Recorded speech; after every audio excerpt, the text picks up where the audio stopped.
अक्षय तृतीया के दिन पौराणिक ग्रंथों के अनुसार किए जाने वाले कार्यों का शुभ फल अनंत गुना मिलता है, अर्थात उनका पुण्य कभी भी कम नहीं होता।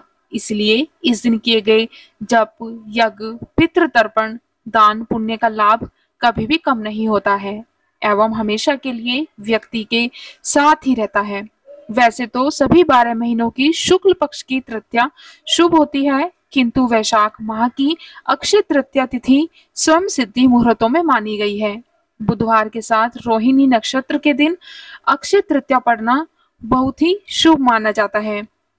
धन को अधिक महत्ता देने वाले ज्यादातर लोग इस दिन सोना खरीदते हैं, क्योंकि ऐसा माना जाता है कि अक्षय तृतीया पर सोना खरीदने से आने वाले भविष्य में उनकी समृद्धि एवं धन की वृद्धि होती रहती है।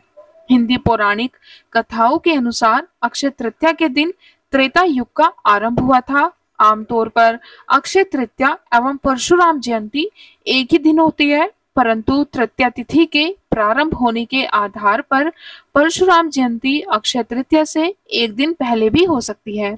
और इस दिन बालक श्री कृष्ण का मुंडन संस्कार भी हुआ था, तो इस दिन हमें बालक श्री कृष्ण के मुंडन संस्कार की भी कथा जरूर सुननी और पढ़नी चाहिए। आज हम सुनेंगे अक्षय तृतीया की 2 कहानियां। पौराणिक कथा के अनुसार प्राचीन काल में एक धर्मदास नामक वैश्य था। धर्मदास अपने परिवार के साथ एक छोटे से गांव में रहता था। वह बहुत ही गरीब था और हमेशा अपने परिवार के भरण पोषण के लिए चिंतित रहता था। उसके परिवार में कई सदस्य थे। धर्मदास बहुत धार्मिक प्रवृत्ति का व्यक्ति था। उसका सदाचार तथा देवताओं एवं ब्राह्मणों के प्रति उसकी श्रद्धा अत्यधिक प्रसिद्ध थी। अक्षय तृतीया व्रत के महात्म्य को सुनने के पश्चात उसने अक्षय तृतीया पर्व के आने पर सुबह जल्दी उठकर गंगा में स्नान करके विधि पूर्वक देवी देवताओं की पूजा की।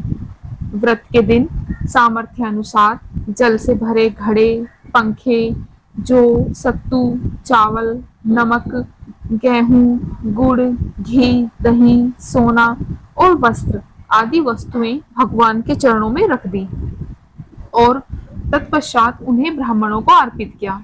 यह सब दान देखकर धर्मदास के परिवार वाले और उसकी पत्नी ने उसे रोकने की कोशिश की।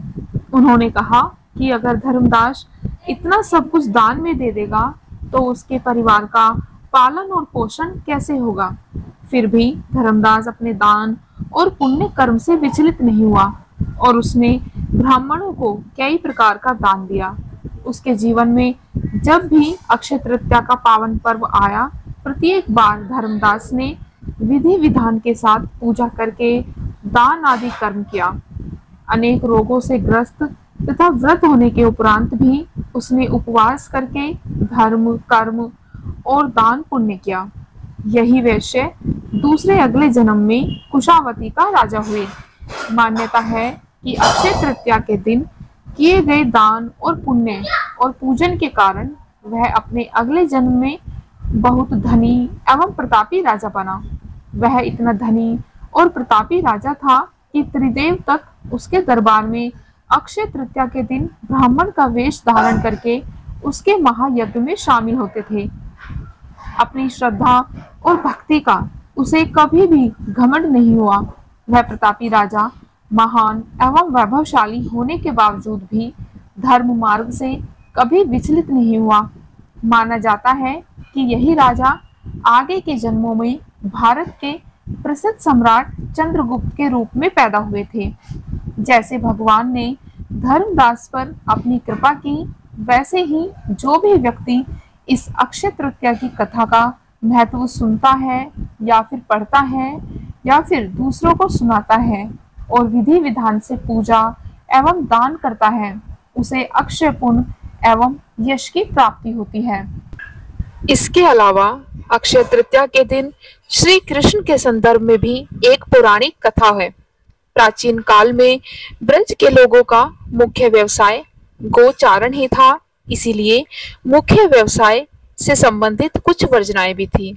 अब इसे वर्जनाएं कहें या सामाजिक नियम कि बालक का जब तक मुंडन नहीं हो जाता था तब तक उसे जंगल में गाय चराने नहीं जाने दिया जाता था।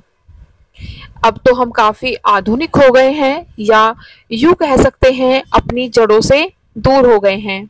नहीं तो हमारे यहाँ भी बालक को मुंडन के पहले ऐसी वैसी जगह नहीं जाने दिया जाता था। खैर, बालक कृष्ण रोज अपने परिवार के व पास पड़ोस के सभी पुरुषों को थोड़े बड़े बालकों को गाय चराने जाते देखते तो उनका भी मन करता, पर मैया यशोदा उन्हें मना कर देती थी कि अभी तू छोटा है, थोड़ा बड़ा हो जा, फिर तुझे जाने दूंगी। एक दिन बलराम जी को गाय चराते देख लाला अड़ गए। दाऊ जाते हैं तो मैं भी गाय चराने जाऊंगा। ये क्या बात हुई, वो बड़े और मैं छोटा हूँ। मैया ने समझाया कि दाऊ का मुंडन हो चुका है, इसलिए वो जा सकते हैं। तुम्हारा मुंडन हो जाएगा तो तुम भी जा सकोगे। अब श्री कृष्ण को चिंता हुई, इतने सुंदर लटे रखे या गाय चराने जाएं। बहुत सोच विचार के बाद उन्होंने सोचा कि लटे तो फिर से उग जाएंगी, पर गाय चराने का इतना आनंद अब मुझसे दूर नहीं रहना चाहिए। वे तुरंत नंद बाबा से बोले कि कल ही मेरा मुंडन करा दो, मुझे गाय चराने जाना है। नंद बाबा हंस के बोले, ऐसे कैसे करा दे मुंडन, हमारे लाला के मुंडन में तो बहुत बड़ा आयोजन करेंगे, तब लाला के केश जाएंगे। लाला ने अधीरता से कहा कि आपको जो आयोजन करना है करो, पर मुझे गाय चराने जाना है। आप जल्दी से जल्दी मेरा मुंडन कराओ। मुंडन तो करवाना ही था, इसलिए नंद बाबा ने गर्गाचार्य जी से लाला के मुंडन का शुभ मुहूर्त निकलवाने का आग्रह किया। निकट में अक्षय तृतीया का दिन शुभ था, इसीलिए उस दिन मुंडन का आयोजन तय हुआ। आस पड़ोस के सभी गांवों में न्योते बांटे गए।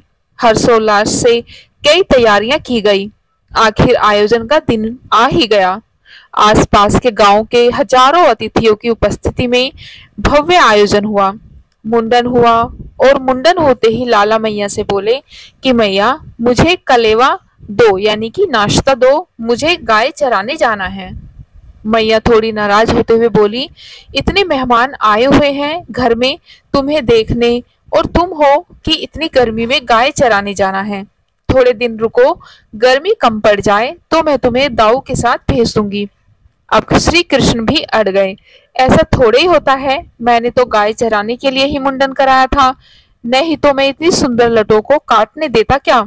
मैं कुछ नहीं जानता, मैं तो आज और अभी ही जाऊंगा गाय चराने।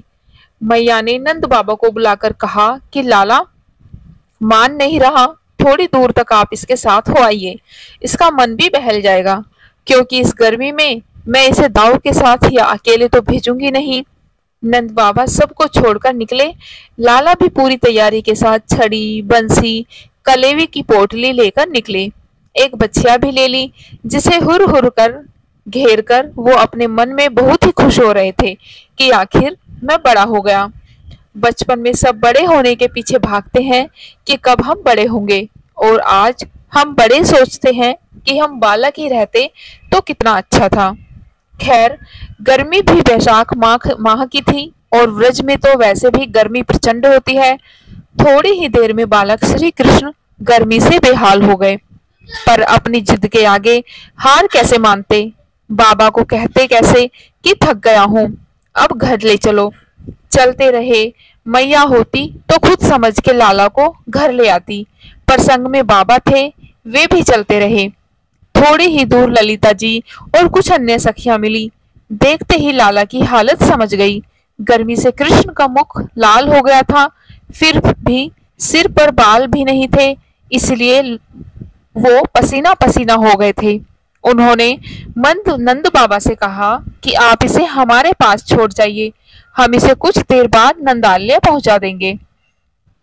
नंद बाबा को रवाना कर वो लाला को निकट ही अपने कुंज में ले गई। उन्होंने बालक कृष्ण को कदम्ब की शीतल छाया में बिठाया और अपनी अन्य सखी को घर से चंदन, खरबूजे के बीज, मिश्री का पका बूरा, इलायची, मिश्री आदि लाने को कहा।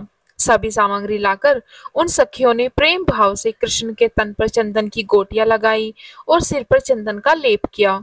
कुछ सखियों ने पास में ही बूरे और खरबूजे के बीज के लड्डू बना दिए और इलायची को पीसकर मिश्री के रस में मिलाकर शीतल शरबत तैयार कर दिया और बालक कृष्ण को प्रेम पूर्वक आरो गया।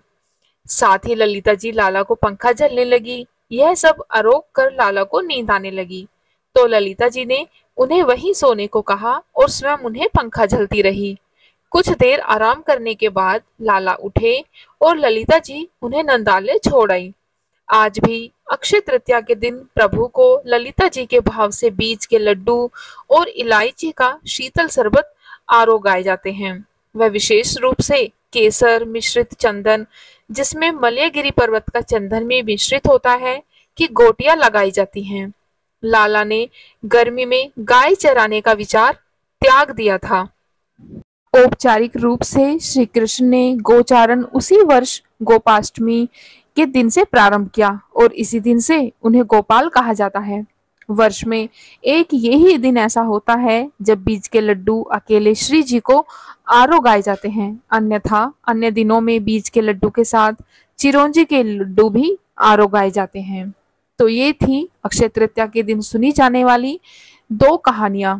अगर आप इन्हें सुनते हैं तो आपके ऊपर भगवान कृष्ण और भगवान विष्णु की असीम कृपा बरसती है।